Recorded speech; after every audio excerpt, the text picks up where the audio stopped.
This program was designed to raise awareness about the fact that running from the police never ends well for anyone. If you find you have the urge to run, stop and take the keys out of the ignition, and prepare yourself to properly talk to the officer. No matter what the problem is, give the attorneys and courts a chance to deal with the situation. By fleeing from the police, everything gets worse. You may kill yourself, or innocent bystanders. So please do not flee, just take the ticket, and deal with it in court.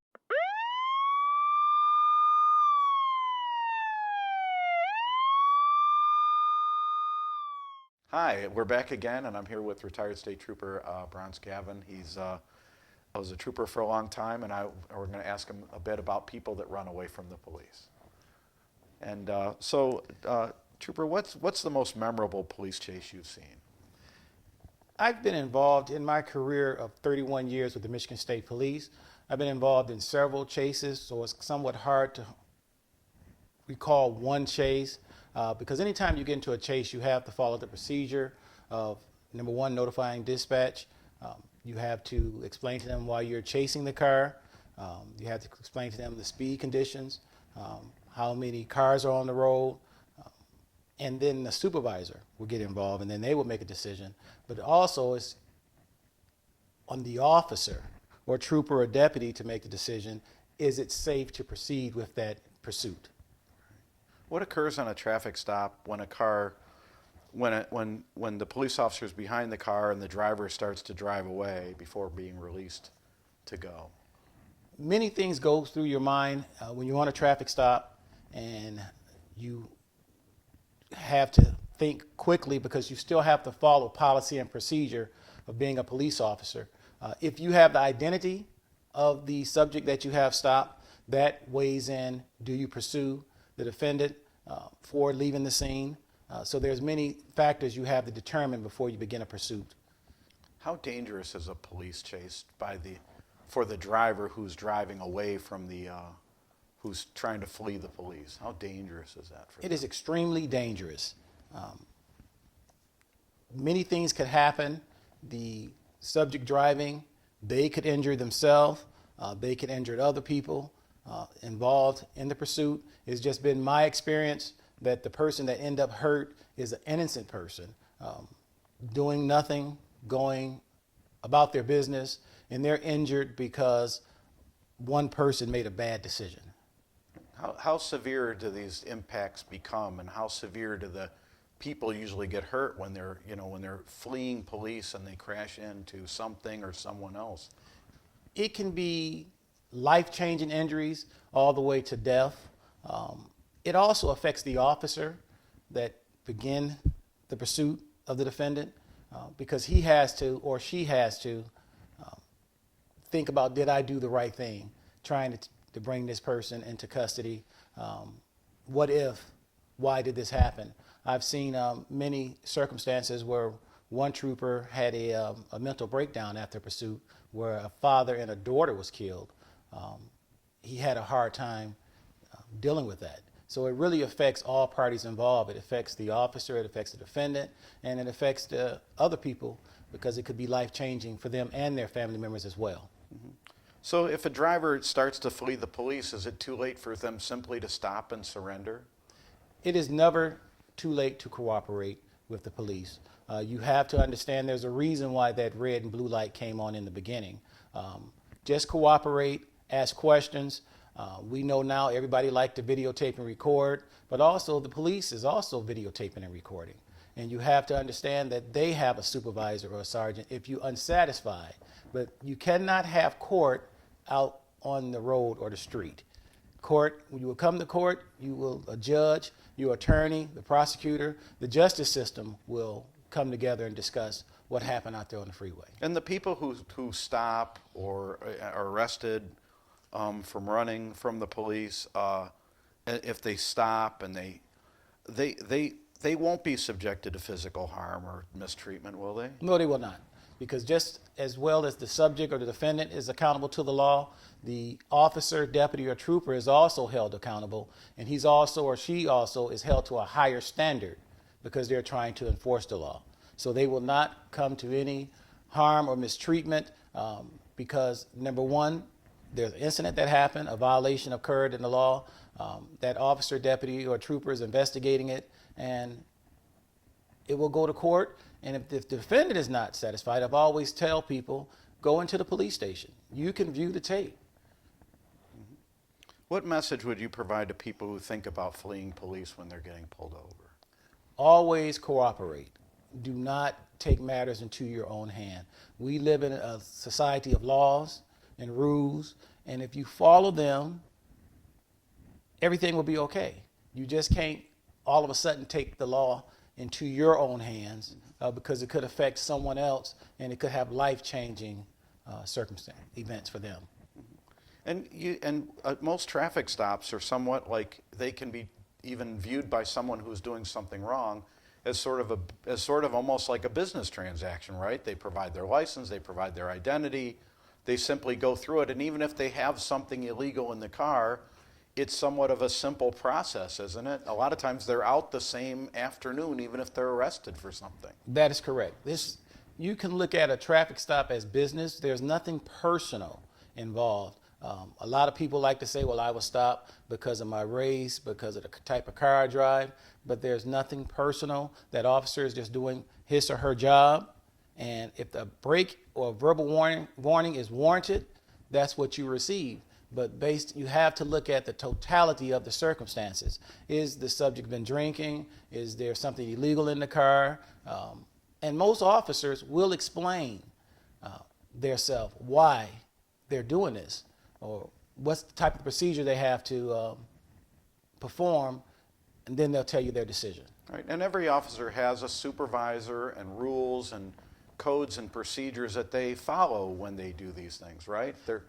That is correct. And the longer the traffic stop, the longer the officer or deputy or trooper is there, another officer will show up. And it's been during my career, I have went to other scenes and helped out or helped de-escalate, because sometimes people will be upset about being stopped because they're not informed why they're being stopped and why the police is doing X, Y, Z.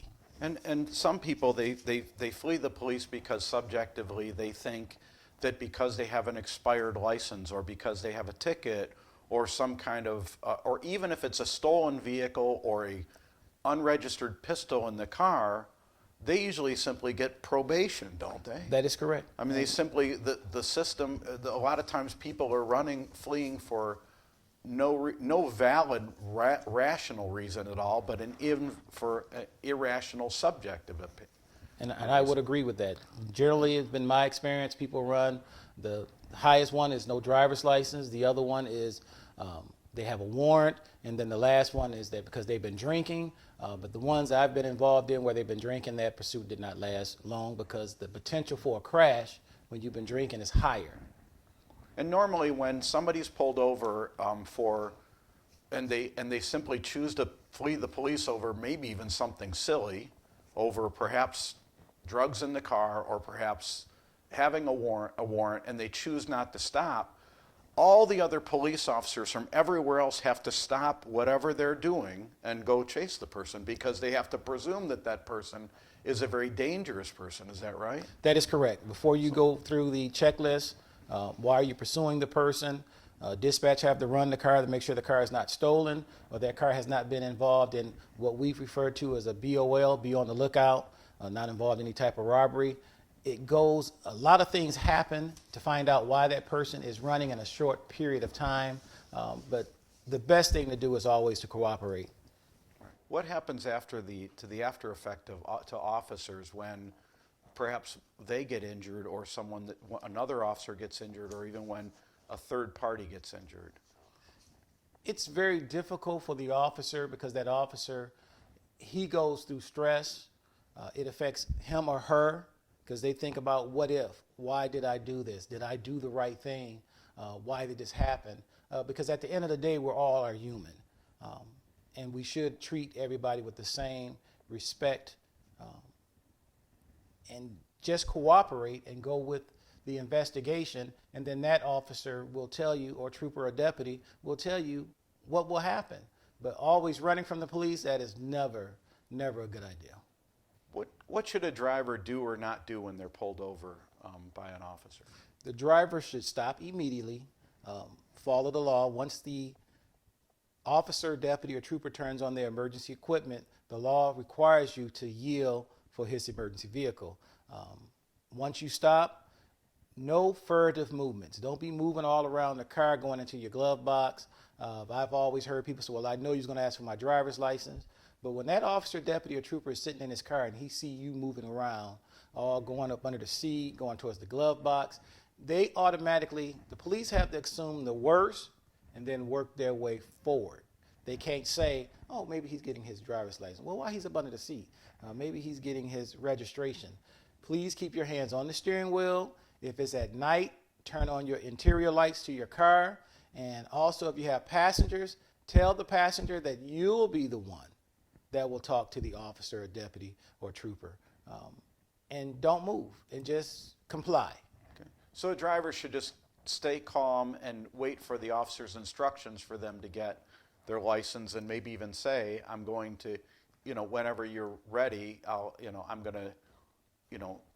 I'm waiting for your instructions on when I should get my license and registration and proof of insurance. That is correct, because it may be something simple where one of your car doors may be open, and he's trying to inform you of that. So you should always just keep your hands on the steering wheel visible. Also tell the passengers, keep their hands on their lap visible. And if you have tinted windows, roll the windows down in your vehicle so the officer, deputy, or trooper can see inside your vehicle as he or her approach your car. And the driver should listen carefully for the officer's instructions on what to do, because the officer's controlling the stop. Is that right? That is correct. And The more you cooperate, the more you'll put the officer, deputy, or trooper at ease, and the traffic stop should go much quicker and better.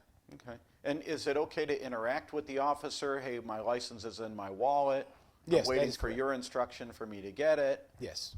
Is that? Yes, it always let the officer see what you're doing, because the officer has to assume the worst. He's reaching for something. It puts him on high alert to follow his training, because the officer is watching your hands. They're not watching your face. They're watching your movement of your hands to see what you're grabbing. If you're going to hurt someone, you're going to hurt someone with your hands. Okay. And it's often a mistake that drivers make sometimes, is to try to litigate their case on the street. Isn't that right? That is correct. If they want to explain their situation to the officer, and sometimes they end up saying too much, because we're all human. I know you could be nervous, but it's best to let the officer, deputy, or trooper ask you a question, and then you respond and go from there. Okay. All right. Well, thank you very much.